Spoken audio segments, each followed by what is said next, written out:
అందరికీ నమస్కారం. దాసరి రాము, తెలగా బలిజా కాపు joint action committee, దక్షిణ భారతదేశ కన్వీనర్.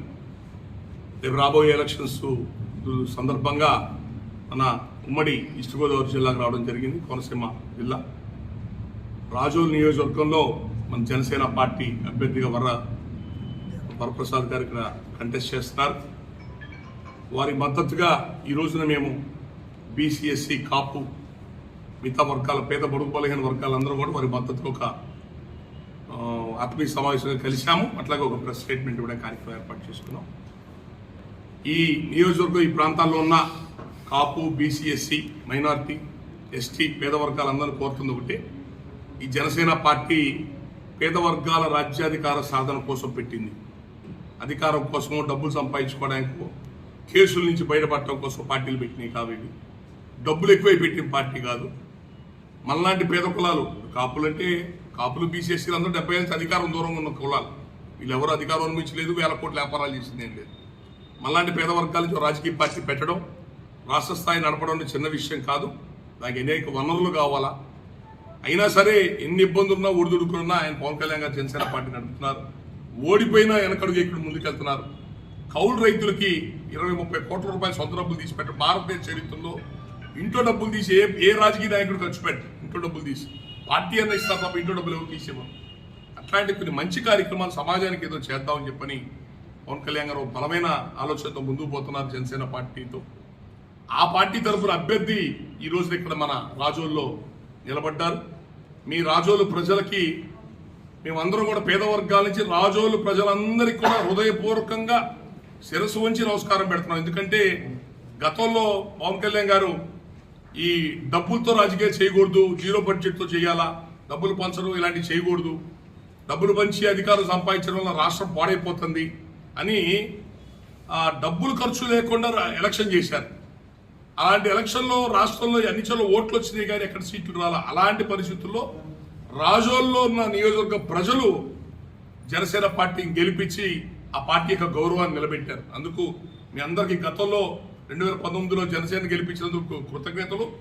మళ్ళీ ఈసారి జనసేన పార్టీకి ఇక్కడ ఈ కూటమిలో బీజేపీ, టీడీపీ, జనసేన కూటమిలో రాజోల్ టికెట్ జనసేన పార్టీ అభ్యర్థి వరప్రసాద్ గారికి ఇవ్వడం జరిగింది. కాబట్టి ఇక్కడ ప్రజలందరినీ, బీసీఎస్సీ, కాపు, మైనార్టీ, షెడ్యూల్ ట్రైబ్ అందరు ప్రజలందరినీ మీకు కోరుతుంది ఒకటే: దయచేసి జనసేన పార్టీకి అండగా ఉండండి. ఇది పేద కులాల పార్టీ. ఇది ఒకప్పుడు ప్రజారాజ్యం పేరుతో కూడా ఒక ప్రయత్నం జరిగింది, సామాజిక న్యాయం అని. 110 స్థానాలు బీసీలకు ఇవ్వడం జరిగింది. అట్టడుగు పేద వర్గాలకి పేరుకి 1-2 కులాలు అధికారంలో ఉంటున్నారు, మిగతా వర్గాలకు అధికారం దూరంగా ఉంటుంది. అది సాధించాలంటే కొత్త పార్టీలు, కొత్త అవకాశాలు రావాలా. ఎన్టీ రామారావు గారు పార్టీ పెట్టడం వల్లనే ఆ రోజున బీసీ కులాలకి, కాపులకి చాలా మందికి అవకాశాలు వచ్చినాయి. అవినీతి తగ్గింది.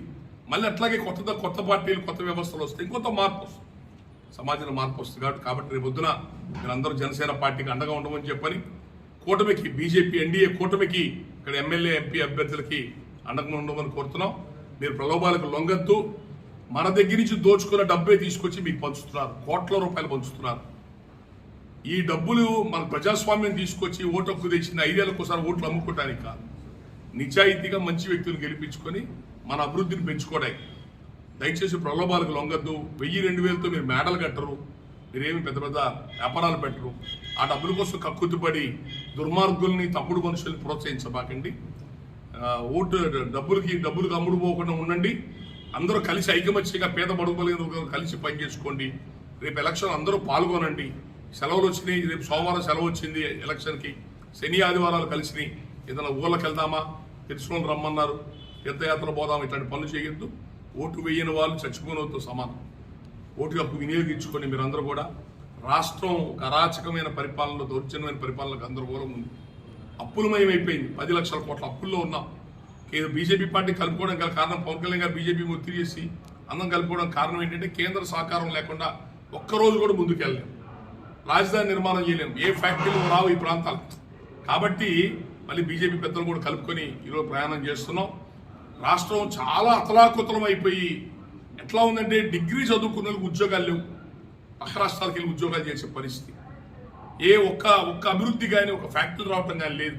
ఆ చీప్ లిక్కర్ దేశంలో ఎక్కడ దొరకని చీప్ లిక్కర్ ఇక్కడ ఎక్కువ రేట్లుగా అమ్ముతున్నారు. ఆ డబ్బులే తెచ్చి మళ్ళీ మీకు పంచుతున్నారు. రక్తపు కూడది, ఇసుక, మీ ఇసుక హైదరాబాద్లో దొరుకుతుంది, మీ ఇసుక చెన్నైలో దొరుకుతుంది, ఇక్కడ దొరకదు. ₹1,00,000 కదా అక్కడ బండి, అందుకని అడుగు పంపిస్తున్నారు. వీటిని దోచుకుని డబ్బు తీసుకొచ్చి మళ్ళీ మీకు వెదజల్లి మళ్ళీ అధికారం సంపాదించాలని చూస్తున్నారు. పథకాలు అనేవి ఎప్పుడు ఉంటాయి, పథకాల గురించి మాట్లాడద్దు. కాంగ్రెస్ పెట్టిన పథకాలు టీడీపీ కంటిన్యూ చేయలేదా? చంద్రబాబు నాయుడు ఇంకెక్కువ పెంచాడు. చంద్రబాబు నాయుడు పెట్టి జగన్ కంటిన్యూ చేయలేదా? రేపు ఎవరు వచ్చినా పథకాలు ఉంటాయి. పథకాలు కాదు, పరిపాలన చూడండి, సుపరిపాలన చూడండి. లోకల్ బాడీ ఎలక్షన్స్ ఎంత దౌర్జన్యాలు చేశారు, ఇప్పుడు ఎన్ని దౌర్జన్యాలు జరుగుతున్నాయి ఎలక్షన్స్లో. దయచేసి ఈ విషయాలన్నీ కూడా పరిగణలో తీసుకోండి. అభివృద్ధి చెందాలా, తెలంగాణ నుంచి విడిపోయాం, లోటు బడ్జెట్లో ఉంది, రాష్ట్రంలో ఎటువంటి వనరులు లేవు. ఇలాంటి రాష్ట్రాన్ని రేపు రాబోయే ఎలక్షన్ మనం అంధకారంలోకి వెళ్తామా అభివృద్ధిలోకి వెళ్తామో తెలిపోద్ది. ఈ 3 పార్టీలు ఒక మంచి ఉద్దేశంతో రాష్ట్రాన్ని బాగు చేసుకుందాం ఉద్దేశంతో కూటమిగా ముందుకెళ్తున్నారు. కాబట్టి ఎన్డీఏ బీజేపీ కూటమిగా అండగా నిలబడండి. జనసేన పార్టీ అభ్యర్థి అయిన వరప్రసాద్ గారికి మీ అమూల్యమైన ఓటేసి పోయినసారి గెలిపించారు 2019లో మీ రాజోళ్ళు, మళ్ళీ ఈసారి కూడా గెలిపించి అసెంబ్లీకి పంపించండి. మన సమస్యల మీద వాళ్ళ గొంతు వినిపించే అవకాశం కల్పించండి. ఈ రాష్ట్ర భవిష్యత్తును బాధ్యతాయుతంగా ముందుకెళ్ళి ఈ రాష్ట్ర భవిష్యత్తును కాపాడండి. Thank you. ఈ వీడియో కనుక మీకు నచ్చినట్లయితే లైక్ చేయండి, షేర్ చేయండి, సబ్స్క్రైబ్ కండి. చూస్తూనే ఉండండి వన్ వే న్యూస్.